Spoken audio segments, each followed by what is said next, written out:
Chapter cover कर रहे हैं थर्मोडायनेमिक्स। और आज का हमारा टॉपिक है एंथैल्पी ऑफ सॉल्यूशन। एक बहुत इंपॉर्टेंट टॉपिक, लेकिन इस टॉपिक को पढ़ने से पहले कुछ छोटी छोटी बेसिक चीज़ें और समझ लेते हैं। और वो चीज़ें हैं आपकी लेटिस एंथैल्पी को थोड़ा समझिए, क्योंकि इन चीज़ों का बड़ा ज़रूरत पड़ेगा इस टॉपिक को समझने में। आखिर कोई चीज़ पानी में क्यों घुलती है इसका अंदाजा आएगा, और घुलने के बाद जो एंथैल्पी रिलीज होगी उसके बारे में बात होता है। सो लेटिस एंथैल्पी को दो अलग अलग तरीके से डिफाइन किया गया है। दोनों एक ही तरह की रिप्रेजेंटेशन है, बस अपोजिट है एक दूसरे के। कि किसी भी आयोनिक सॉलिड, एक आयोनिक सॉलिड है, उसको उसके गैसियस आयन में तोड़ने के लिए जो एंथैल्पी चाहिए, आप सबको पता है जब भी किसी चीज का ब्रेक डाउन करना है तो एनर्जी की जरूरत है। तो आयोनिक सॉलिड को उसके गैसियस आयन में तोड़ने के लिए यहां पर जो एनर्जी दी गई है उस एनर्जी को ही लेटिस एंथैल्पी कहा गया है। This energy is called lattice enthalpy. मैं इसको फिलहाल LE लिख देता हूं, आप लोग इसको LE नहीं लिखोगे कहीं भी, ध्यान रखना, इसको पूरा ही लिखोगे lattice enthalpy. The energy required, ठीक है, जिस एनर्जी की जरूरत होती है किसी आयनिक सॉलिड को, और आयनिक सॉलिड डेफिनेटली 1 मोल ही लेके चलना है, हमेशा 1 मोल के ऊपर ही बात हो रही है, ठीक है। तो किसी 1 मोल आयनिक सॉलिड को गैसियस आयन में तोड़ने के लिए जितनी एंथैल्पी की जरूरत होती है उसे कहा गया लेटिस एंथैल्पी। या बिल्कुल अपोजिट, अगर गैसियस आयन आपस में एक दूसरे के साथ कंबाइन होते हैं, ये देखिए Na पॉजिटिव गैसियस आयन है और Cl नेगेटिव गैसियस आयन है, और ये दोनों जुड़कर आयोनिक सॉलिड बनाते हैं, तो आप कहोगे जी ऐसे केस में एनर्जी रिलीज होगी। ये जो एनर्जी है ये पहले जितनी होगी जितनी एनर्जी रिक्वायर्ड है, क्योंकि उसका अपोजिट प्रोसेस है, इस एनर्जी को भी हम लोग लेटिस एंथैल्पी कहते हैं। सो लेटिस एंथैल्पी कहो कि आयोनिक सॉलिड जब आपस में कंबाइन होकर, ठीक है, वेरी सॉरी फॉर दिस, जब गैसियस आयन आपस में कंबाइन होकर आयोनिक सॉलिड बनाते हैं तो जो एंथैल्पी रिलीज होती है उस एंथैल्पी को क्या कहते हैं, लेटिस एंथैल्पी। एक दूसरे के बिल्कुल अपोजिट दो टर्म। पहले डिफाइन किया आयोनिक सॉलिड का गैसियस आयन में बदलने के लिए जो एनर्जी चाहिए, और फिर डिफाइन किया कि गैसियस आयन जब कंबाइन होकर आयोनिक सॉलिड बना रहे हैं तो जो एनर्जी रिलीज हो रही है उसको लेटिस एंथैल्पी कह रहे हैं। अब लेटिस एंथैल्पी एक बहुत इंपॉर्टेंट पॉइंट है, किन किन फैक्टर्स के ऊपर डिपेंड करता है, किसकी लेटिस एंथैल्पी कम होगी और किसकी लेटिस एंथैल्पी ज़्यादा होगी। तो आप लोग समझिए, लेटिस एंथैल्पी डायरेक्टली वेरी करती है चार्ज के ऊपर। अगर साइज सेम है तो चार्ज देखिए, आप लोग साइज का मतलब साइज में बहुत ज़्यादा कंपैरिजन नहीं कर रहे हैं, तो आप चार्ज देखिए। और अगर कई चार्ज सेम हो रहा है तो फिर आप साइज की बात कीजिए, यानी डायरेक्टली प्रोपोर्शनल है चार्ज के और इनवर्सली प्रोपोर्शनल है साइज के। तो मैं यहाँ पर लिख रहा हूँ भाई लेटिस एंथैल्पी, कुछ एग्जांपल्स के हेल्प से समझाता हूँ। NaCl की लेटिस एंथैल्पी ज़्यादा है KCl से, क्योंकि Cl तो दोनों में कॉमन है, जहाँ साइज छोटा वहाँ पर लेटिस एंथैल्पी ज़्यादा है, आपको पता होना चाहिए। NaBr की लेटिस एंथैल्पी ज़्यादा है Na से। यहाँ पर Na का साइज सेम है, लेकिन Br का साइज जहाँ पर छोटा होगा वहाँ पर लेटिस एंथैल्पी क्या होगी, ज़्यादा होगी। ये भी आपको पता होना चाहिए, ठीक है। तीसरी चीज़ कि CaO और MgO, तो यहाँ पर मैग्नीशियम का साइज छोटा है, उसकी लेटिस एंथैल्पी ज़्यादा होगी, आप सबको पता होना चाहिए। तो लेटिस एंथैल्पी किसकी ज़्यादा, क्लियर है, राइट। आप बात करें NaCl, राइट, और MgCl2, जहाँ पर चार्ज ज़्यादा होगा वहाँ पर लेटिस एंथैल्पी ज़्यादा होगी, ये अंदाज़ा आपको होना चाहिए, राइट। Na2CO3 और CaCO3, वहाँ पर Na पर +1 चार्ज है, यहाँ कैल्शियम पर +2 चार्ज है, CaCO3 की लेटिस एंथैल्पी ज़्यादा होगी, क्लियर हो गया।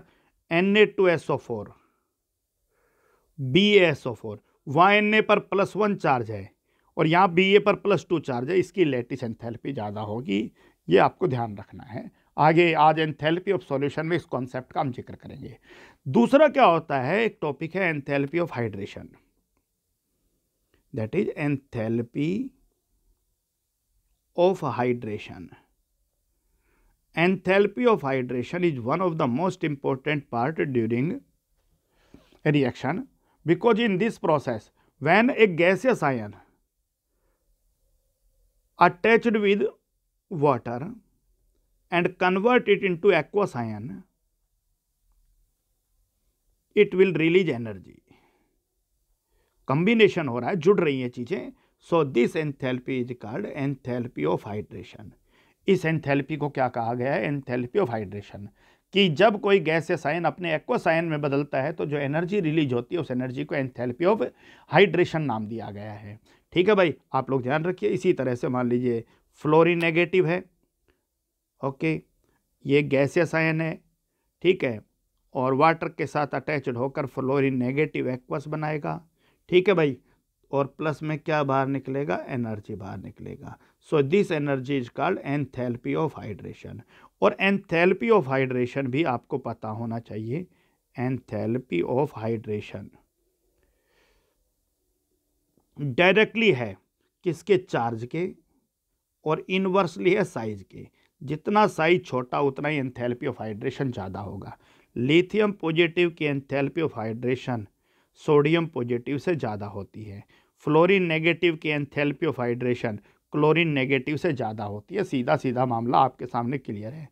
Mg+2 की एंथैल्पी ऑफ हाइड्रेशन जो है वो आपका Na पॉजिटिव से ज़्यादा है। चार्ज जहाँ ज़्यादा होगा वहाँ एंथैल्पी ऑफ हाइड्रेशन भी आपको ज़्यादा मिलेगी। और यही कारण है कि ग्रुप 2 के ज़्यादातर एलिमेंट हाइड्रेटेड सॉल्ट के तौर पे मिलते हैं। आप लोगों ने देखा है कि आप लिखते थे Na2SO4.10H2O, ठीक है, ये ग्रुप 1 का है। लेकिन ग्रुप 1 के ज़्यादातर सॉल्ट इस फॉर्म में नहीं मिलते हैं, आपको ध्यान रखना है। लेकिन ग्रुप नंबर 2 के ज़्यादातर सॉल्ट आपको हाइड्रेटेड फॉर्म में मिलेंगे। CSO4 12H2O 2H2O इस फॉर्म के अंदर आप लोगों को मिल जाएंगे। तो ग्रुप नंबर 2 चार्ज की वजह से जिसमें हाइड्रेशन की प्रोबेबिलिटी ज़्यादा है, ये आपको ध्यान रखना। हाइड्रेशन ज़्यादा हो सकता है किसके अंदर?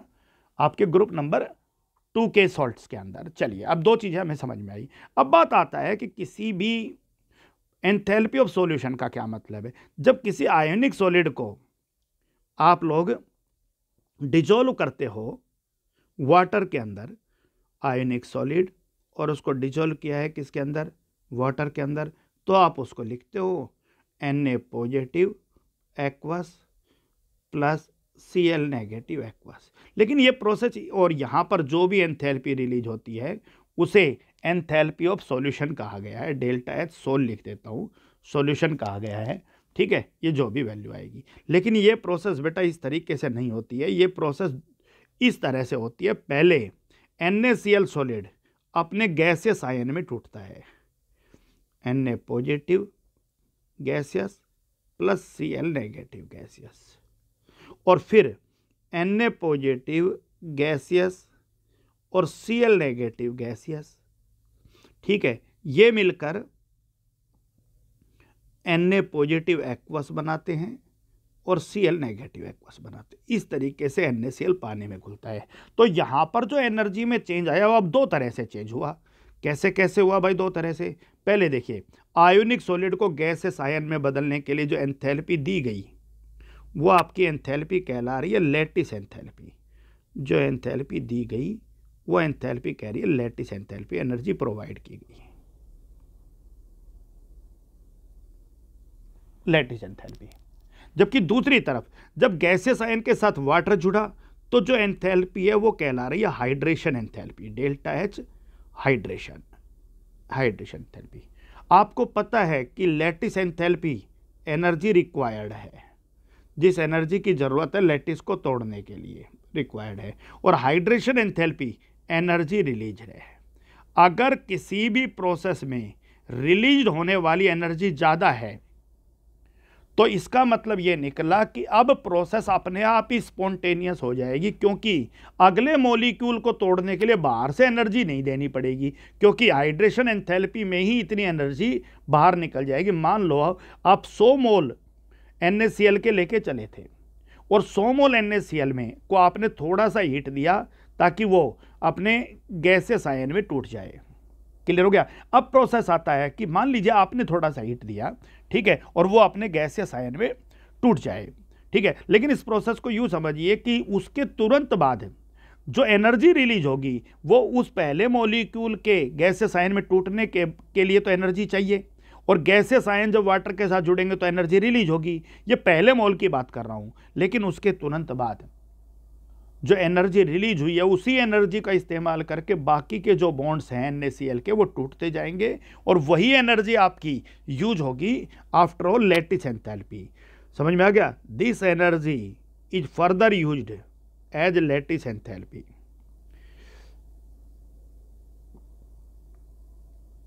Further used as lattice enthalpy, उस आयोनिक सॉलिड को, ठीक है, गैसियस आयन में तोड़ने के लिए इसी एनर्जी का इस्तेमाल होगा।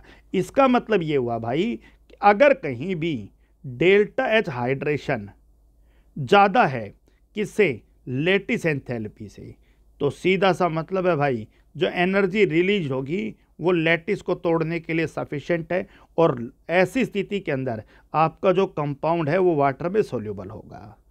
Compound is water soluble, water soluble. और मैं फिलहाल यहाँ आयोनिक कंपाउंड को लेकर बात कर रहा हूँ।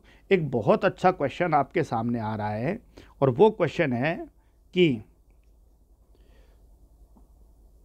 Na2CO3 is water soluble. Na2CO3 जो है वो पानी में घुल जाता है, लेकिन CaCO3 is water insoluble. CaCO3 group number 2 का कार्बोनेट ये पानी में नहीं घुलता। सीधा सा मतलब है भाई कि जो हाइड्रेशन एंथैल्पी रिलीज होनी है वो यहाँ पर आपकी ज़्यादा है, हाइड्रेशन एंथैल्पी ज़्यादा है किससे? लैटिस एंथैल्पी से, जबकि यहाँ पर हाइड्रेशन एंथैल्पी कम है किससे? लैटिस एंथैल्पी से। तो लैटिस टूट नहीं पाएगा, इसीलिए वो चीज़ वाटर के अंदर डिजोल्व नहीं होगी। अब यह हाइड्रेशन एंथैल्पी देखिए किस तरीके से रिलीज होती है, आप इसको समझो। ये आपका वाटर मॉलिक्यूल्स है, H2O, H2O, H2O, ये वाटर मॉलिक्यूल है और इसके अंदर हमने डिजोल्व किया NaCl सॉलिड, NaCl।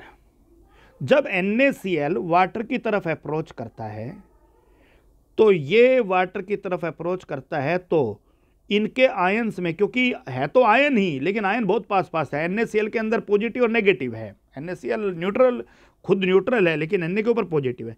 जैसे ये अट्रैक्ट करेंगे यहाँ पर एनर्जी रिलीज होगी, उस एनर्जी को कह रहा हूँ मैं डेल्टा H हाइड्रेशन, और फिर इस एनर्जी का इस्तेमाल करके ये लैटिस टूटेगा, इसी एनर्जी का इस्तेमाल करके वाटर वाटर के बीच के हाइड्रोजन बॉन्ड टूटेंगे। ठीक है भाई, तो अगर ये एंथैल्पी ज़्यादा है किससे? इस लैटिस एंथैल्पी से। समझ में आ गया? इसका मतलब है कि वो लैटिस को तोड़ देगी और NaCl पानी में घुल जाएगा। लेकिन ये हाइड्रेशन एंथैल्पी जो है ये अगर कम है किससे? इस लैटिस एंथैल्पी से, तो यहाँ जो एनर्जी रिलीज हो रही है वो इस लैटिस को नहीं तोड़ पाएगी, और वो इस लैटिस को नहीं तोड़ पाएगी तो NaCl वाटर में डिजोल्व नहीं होगा। ये बात आपको बहुत अच्छे से पता होना चाहिए। तो एंथैल्पी ऑफ सॉल्यूशन को आप बहुत सिंपली लिख सकते हो। आप लोगों ने Hess's law of constant heat summation को भी इसी तरीके से रिप्रेजेंट किया था कि चाहे रिएक्शन एक स्टेप में हो चाहे एक से ज़्यादा स्टेप में हो, जो टोटल एंथैल्पी चेंज है वो कांस्टेंट ही रहता है। तो मैंने अभी आपको बताया कि भाई AB सॉलिड को आपने वाटर के अंदर डाला और ये आपका A पॉजिटिव एक्वस में बदला और B नेगेटिव एक्वस में बदला। अब यहाँ पर एंथैल्पी ऑफ सॉल्यूशन कुछ भी आया, पॉजिटिव भी आ सकता है और नेगेटिव भी आ सकता है, डिपेंड करता है। ये एंथैल्पी किसके सम के बराबर होगी? AB सॉलिड को पहले आप तोड़िए गैसियस आयन में और फिर गैसियस आयन को आप लोग बदलिए एक्वस आयन के अंदर। अब इन दोनों प्रोसेस के अंदर जो एंथैल्पी चेंज आया, यहाँ पर एंथैल्पी चेंज X आया और यहाँ पर Y आया, इन दोनों एंथैल्पी चेंज का सम जो है वही आपका एंथैल्पी ऑफ सॉल्यूशन कहलाएगा। तो इसको आप साइक्लिक फॉर्म में रिप्रेजेंट कर सकते हो। AB सॉलिड को कन्वर्ट किया A positive aqueous plus B negative aqueous. अब AB सॉलिड को तोड़ा हमने किस में? A positive gas plus B negative gas, और फिर A पॉजिटिव और B नेगेटिव गैस को हमने बदला A पॉजिटिव और B नेगेटिव एक्वस में। तो यहाँ पर जो एंथैल्पी चेंज आया वह एंथैल्पी ऑफ सॉल्यूशन, यहाँ पर जो एंथैल्पी चेंज आया वो एंथैल्पी ऑफ लैटिस, और यहाँ पर जो एंथैल्पी चेंज आया वो एंथैल्पी ऑफ हाइड्रेशन। स्टैंडर्ड लिख सकते हो सभी को, standard condition 25 degree Celsius 1 bar pressure. So आप कह सकते हो भाई delta H naught solution is equal to delta H naught lattice plus delta H naught hydration, क्योंकि वो जो स्टेप आपने यहाँ दिखा रखा है वो एक स्टेप में हो गया है यहाँ पे, और उसी रिएक्शन को आपने आगे रिप्रेजेंट किया, पहले ये इसमें बदला और फिर ये इसमें बदला, तो वही रिएक्शन हुआ है, बस 2 स्टेप में दिखाया। तो इन दोनों स्टेप की एंथैल्पी का जो सम है वो आपके सिंगल स्टेप के एंथैल्पी के बराबर होगा, ये भी आपको पता होना चाहिए। तो ये एक बड़ा इंपॉर्टेंट पॉइंट था आपके लिए, एंथैल्पी ऑफ सॉल्यूशन। और बहुत अच्छा क्वेश्चन मैंने बताया कि, और इसी तरीके से देखिए एक बहुत अच्छा क्वेश्चन है, Na2SO4 पानी में घुल जाता है, Na2SO4 water soluble, BaSO4 water insoluble है, BaSO4 वाटर इनसोल्यूबल है। तो रीजन वही है भाई, जो पानी में आयोनिक कंपाउंड नहीं घुल रहा है, वाटर इनसोल्यूबल है, इसका मतलब उसका एंथैल्पी ऑफ हाइड्रेशन जो है वो कम है किससे, एंथैल्पी ऑफ लैटिस से, लैटिस एंथैल्पी से। तो हाइड्रेशन एंथैल्पी कम है और उसकी लैटिस एंथैल्पी ज़्यादा है, लैटिस टूट नहीं पाएगा, लैटिस नहीं टूटेगा तो वो कंपोनेंट आपका वाटर में डिजॉल्व नहीं होगा। क्लियर हो गया। चलिए अब इसी लैटिस एंथैल्पी किसी आयोनिक कंपाउंड के फॉर्मेशन में जो एंथैल्पी चेंज होता है उसी को रिप्रेजेंट किया गया है एक बहुत इंपॉर्टेंट टॉपिक के द्वारा, that is Born Haber cycle.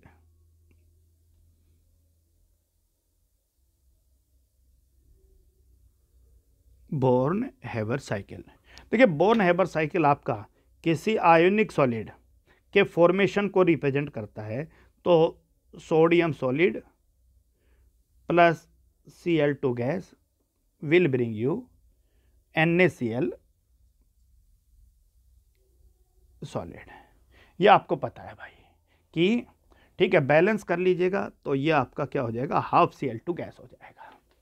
ठीक है, अब इसको एक साइक्लिक फॉर्म में रिप्रेजेंट किया गया है। साइक्लिक फॉर्म क्या है, देखिए NaCl एक आयोनिक कंपाउंड है, तो सोडियम Na पॉजिटिव में बदला है, Cl नेगेटिव में। तो ध्यान दीजिए कि किसी भी आयोनिक सॉलिड जिसको मैं यहाँ रिप्रेजेंट कर रहा हूँ Na positive plus half Cl2 gas will bring you NaCl solid. इस पूरी प्रोसेस के अंदर जो भी आपकी एंथैल्पी चेंज हो रही है डेल्टा एच नॉट आर, जो एंथैल्पी ऑफ रिएक्शन है उसकी तुलना करनी है इसके जितने भी स्टेप्स हो रहे हैं उन सब के साथ, कि कितनी एंथैल्पी ऑफ फॉर्मेशन हो रही है या एंथैल्पी ऑफ रिएक्शन है। तो आप कहोगे जी भाई NaCl बनने के लिए पहले क्या होगा, Na सॉलिड को पहले गैसियस आयन में बदला जाएगा, क्योंकि आप लोगों को पता है कि इलेक्ट्रॉन निकालने के लिए आपको आइसोलेटेड गैसियस एटम चाहिए, या आपने आयोनाइजेशन एंथैल्पी की डेफिनेशन में बहुत अच्छे से पढ़ा। और फिर Na गैसियस से आप लोगों ने एक इलेक्ट्रॉन इजेक्ट किया और आपका Na पॉजिटिव गैसियस आयन बदल गया। इसी तरीके से Cl2 2Cl में बदलेगा, जब आप इसको तोड़ोगे तो हाफ Cl2 जो है वो आपका क्लोरीन गैसियस एटम में बदल जाएगा, और फिर गैसियस एटम को आप इलेक्ट्रॉन दोगे और इलेक्ट्रॉन दोगे तो वो क्लोरीन नेगेटिव गैसियस आयन में बदलेगा। और फिर ये जो दोनों ही गैसियस आयन हैं ये दोनों कंबाइन होकर आपका आयोनिक सॉलिड बना देंगे। ये आपका मामला है, दोनों ही कंबाइन होंगे और कंबाइन होकर क्या बना देंगे, आयोनिक सॉलिड बना देंगे। ये मामला था। ठीक है, तो अब इसमें होने वाली एंथैल्पी के जो स्टेप्स है वो मेरे ख्याल से क्लियर है। पहले स्टेप में मैंने क्या रिप्रेजेंट किया भाई कि Na सॉलिड से Na गैस बना, Na गैस से Na पॉजिटिव गैस बना, हाफ Cl2 से Cl गैसियस एटम बना, और Cl गैसियस एटम ने इलेक्ट्रॉन लिया तो Cl नेगेटिव बना, और फिर Na पॉजिटिव और Cl नेगेटिव दोनों ने आपस में कंबाइन होकर NaCl सॉलिड बनाया। तो आपको पता है भाई गैसेस आयन आपस में कंबाइन होकर जब आयोनिक सॉलिड बनाएंगे तो वो तो लैटिस एंथैल्पी है, पिछले कुछ देर से हम यही बात कर रहे थे, ये तो आपकी डेल्टा एच नॉट लैटिस है। ठीक है, अब बात आती है भाई कि आयोनिक सॉलिड Na सॉलिड, ठीक है भाई Na सॉलिड है, सॉरी सोडियम सॉलिड से सोडियम गैस बनाने के लिए जो एंथैल्पी चाहिए उसको मैं कह रहा हूं एंथैल्पी ऑफ सब्लिमेशन। किसी सॉलिड को गैस में बदलने के लिए जो एंथैल्पी चाहिए उसे enthalpy of sublimation. Gaseous atom से इलेक्ट्रॉन बाहर निकालोगे तो जो एंथैल्पी चाहिए वो आयोनाइजेशन एंथैल्पी है। ठीक है, Cl2 को 2Cl में तोड़ोगे तो जो एंथैल्पी चाहिए उसे एंथैल्पी ऑफ एटमाइजेशन कहते हैं, और हाफ Cl2 को 1Cl में तोड़ोगे तो वो उससे हाफ हो जाएगी, हाफ। सो यहां पर मैं इसको कह रहा हूं enthalpy of atomization, enthalpy of atomization, लेकिन इसको 1/2 करना पड़ेगा। ठीक है, क्लोरीन गैस में जब इलेक्ट्रॉन जोड़ोगे तो एंथैल्पी रिलीज होगी, और उस एंथैल्पी को हमने नाम दिया इलेक्ट्रॉन गेन एंथैल्पी। तो ये वाला आपका एक पॉइंट था।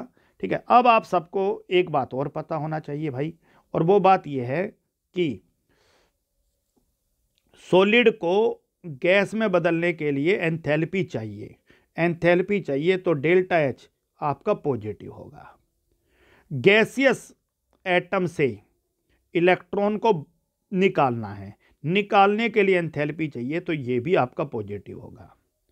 Cl2 मॉलिक्यूल को Cl गैसियस एटम में बदलने के लिए एंथैल्पी चाहिए, सो डेल्टा एच एटमाइजेशन भी आपका पॉजिटिव होगा। क्लोरीन गैसियस एटम है, इलेक्ट्रॉन लेगा, लेगा तो एनर्जी रिलीज होगी, रिलीज होगी तो डेल्टा एच Eg नेगेटिव होगा। और गैसियस आयन जब आपस में कंबाइन होंगे, जब जुड़ेंगे तो एनर्जी रिलीज होगी, तो लेटिस एंथैल्पी की वैल्यू भी क्या होगी, नेगेटिव होगी। लेकिन इन सब एंथैल्पी का सम, किन किन एंथैल्पी का सम भाई, आपने ये जितनी भी चेंजेस पढ़ा कि delta H sublimation plus ionisation enthalpy plus half enthalpy of atomisation plus electron gain enthalpy plus lattice enthalpy, इन सब एंथैल्पी का सम आपका किसके बराबर होगा भाई, एंथैल्पी ऑफ रिएक्शन या एंथैल्पी ऑफ फॉर्मेशन के बराबर होगा। तो you should write as delta H naught R is equal to delta H sublimation plus ionisation enthalpy plus half delta H atomisation plus Eg plus lattice enthalpy को भी you से ही represent करते हैं, internal energy को भी you से ही represent करते हैं, लेकिन दोनों चीज़ें अलग अलग जगह यूज होती है, इसलिए यहाँ एक सिंबल यू लिख सकते हो आप लोग, लेटिस एंथैल्पी यू। ध्यान रखिएगा, लेटिस एंथैल्पी को भी यू से ही रिप्रेजेंट किया। ठीक है, आप सबको पता है भाई कि इनका जो मैग्नीट्यूड है वो नेगेटिव होगा या पॉजिटिव, ये कुछ भी हो सकता है, ये डिपेंड करेगा इन सब वैल्यूज़ के ऊपर। एंथैल्पी ऑफ रिएक्शन पॉजिटिव भी हो सकता है और नेगेटिव भी हो सकता है। डेल्टा एच सब्लिमेशन, सॉलिड को गैस में बदलने के लिए एंथैल्पी चाहिए, चाहिए तो पॉजिटिव। आयोनाइजेशन एंथैल्पी, इलेक्ट्रॉन को निकालने के लिए एंथैल्पी चाहिए, चाहिए तो पॉजिटिव। Cl2 को Cl में बदलने के लिए एंथैल्पी चाहिए, चाहिए तो पॉजिटिव। इलेक्ट्रॉन जुड़ेगा तो एनर्जी रिलीज होगी, रिलीज होगी तो delta H Eg, delta H Eg आपका क्या होगा, नेगेटिव। और गैसेस आयन जब जुड़ेंगे तो एनर्जी रिलीज होगी तो नेगेटिव। अब डिपेंड करता है किसका मैग्नीट्यूड ज़्यादा है किसका कम है, जिसका ज़्यादा होगा वही आपको डेल्टा एच नॉट आर की जगह साइन में दिखाई देगा। तो ये आप लोगों के लिए पूरा का पूरा प्रोसेस आप सबको पता होना चाहिए कि भाई किसी मॉलिक्यूल के लिए डेल्टा एच नॉट आर की वैल्यू किस तरीके से चेंज होती है। ठीक है, एक बहुत सिंपल सा अगर न्यूमेरिकल डाटा के ऊपर बात करें कि भाई NaCl सॉलिड से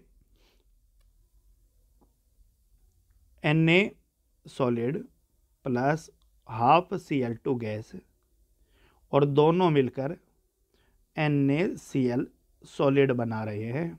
ठीक है, तो इस रिएक्शन के लिए डेल्टा एच नॉट सॉल्यूशन कितना होगा। ठीक है, सॉल्यूशन नहीं कहूँगा फिलहाल, मैं डेल्टा एच नॉट फॉर्मेशन कहूँगा, सॉल्यूशन नहीं बनाया है। ठीक है, इस रिएक्शन के लिए डेल्टा एच नॉट सॉल्यूशन कितना होगा।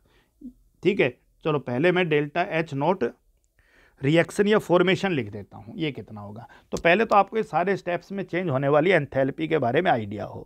क्लियर हो गया। यहाँ से आप लोग लेटिस एंथैल्पी निकाल सकते हो, अगर मैं रिएक्शन की एंथैल्पी दे दूँ तो। चलो इस क्वेश्चन को मैं यूँ लिख सकता हूँ कि भाई ये एक पूरी रिएक्शन है और यहाँ पर एंथैल्पी ऑफ रिएक्शन माइनस 411.2 है किलो जूल पर मोल। ओके, और आपसे ये कहा जाए कि बताइए कि ये कंपाउंड जो है वो पानी में घुलेगा या नहीं घुलेगा, तो हमें दो बातें पता होना चाहिए भाई। हमें एंथैल्पी ऑफ हाइड्रेशन पता होना चाहिए। समझ में आगे नहीं आ गया? ठीक है, हमें एंथैल्पी ऑफ सॉल्यूशन पता होना चाहिए। तो एंथैल्पी ऑफ सॉल्यूशन आप यहाँ से निकाल सकते हो। और अगर मान लो लेटिस एंथैल्पी गिवन हो तो आप यहाँ से क्या निकाल सकते हो? एंथैल्पी ऑफ रिएक्शन निकाल सकते हो। तो ये सारी एंथैल्पी आपकी गिवन है। मान लीजिए इस क्वेश्चन के लिए आप लोगों को सभी डाटा दे दिए जाएं, और वो डाटा क्या है? Delta H note sublimation. ठीक है, किसका सब्लिमेशन? Na सॉलिड से Na गैस में बदलने के लिए, और वो एंथैल्पी आपको दे दी 108.4 किलोजूल पर मोल। उसके बाद आपको हाफ Cl2 से Cl में बदलने के लिए, हाफ Cl2 गैस को, ठीक है, Cl गैसियस में बदलने के लिए आपको एंथैल्पी ऑफ एटमाइजेशन यहाँ पर दे दी 242। तो आपको पता है आपको एंथैल्पी ऑफ एटमाइजेशन का हाफ चाहिए, तो आप इसको कर लोगे 121 किलोजूल पर मोल। क्लियर हो गया? उसके बाद बात आती है भाई कि इलेक्ट्रॉन जोड़ने के लिए, तो आपको सब्लिमेशन पता चल गया, ये पता चल गया सोडियम गैसियस से इलेक्ट्रॉन को बाहर निकालना है, गैसियस सोडियम से इलेक्ट्रॉन को इजेक्ट करना है। ठीक है भाई, तो जो आयोनाइजेशन एंथैल्पी है डेल्टा एच नॉट IE लिख सकता हूँ। ठीक है भाई, वो आपको दे दी 495.6 किलोजूल पर मोल। क्लोरीन गैसियस है, उसमें इलेक्ट्रॉन जोड़ना है, क्लोरीन नेगेटिव, तो जो एंथैल्पी रिलीज होगी वो आपकी डेल्टा HEG कहलाएगी, और वो आपकी यहाँ दे दी -348.6। ठीक है, और मान लीजिए इस पूरे क्वेश्चन के अंदर आप लोगों को लेटिस एंथैल्पी और गिवन दे दी कि डेल्टा एच नॉट लेटिस, ठीक है, और डेल्टा एच नॉट लेटिस दे दी -787.6। तो आप लोग को जो एंथैल्पी ऑफ रिएक्शन निकाल सकते हैं, एंथैल्पी ऑफ फॉर्मेशन। और अगर एंथैल्पी ऑफ फॉर्मेशन आप लोगों को दे दिया जाता तो आप लोग लेटिस एंथैल्पी निकाल सकते हो। यानी कोई भी एक चीज़ मिसिंग हो उसको आप लोग आराम से इजीली सॉल्व करके निकाल सकते हो, उसमें किसी स्टूडेंट को कोई हेजिटेट नहीं होना चाहिए। तो ये एक बहुत छोटा सा टॉपिक था, ठीक है, लेकिन इसके बहुत इंपॉर्टेंट एस्पेक्ट हैं कि कौन सी चीज़ पानी में घुलेगी, कौन सी नहीं घुलेगी, उसका आप कैसे अंदाज़ा लगाओगे। मान लीजिए यही एक क्वेश्चन होता कि भाई NaCl पानी में घुलता है या नहीं घुलता है, तो सीधा सा मतलब है आप लोग इसका पूरा एंथैल्पी ऑफ हाइड्रेशन की तुलना करते इसके लेटिस एंथैल्पी के साथ। समझ में आ गया नहीं? अगर सबके एक्सपेरिमेंटल डाटा गिवन मिलेंगे, जैसे ये मैंने आपके सामने बहुत सारे एक्सपेरिमेंटल डाटा लिखे हैं, ये सारे आप लोगों को गिवन मिलेंगे, इसके हिसाब से आप लोग क्लियरली ऑब्जर्व कर सकते हो। अगर एंथैल्पी ऑफ हाइड्रेशन ज़्यादा है किससे? लेटिस एंथैल्पी से, तो वो चीज़ पानी में घुल जाएगी। लेटिस एंथैल्पी ज़्यादा है तो वो चीज़ पानी में नहीं घुलेगी। तो ये सारा पॉइंट आप लोगों को बहुत अच्छे से ध्यान रखना है, इस पर किसी स्टूडेंट को कोई डाउट नहीं होना चाहिए। That's all for today.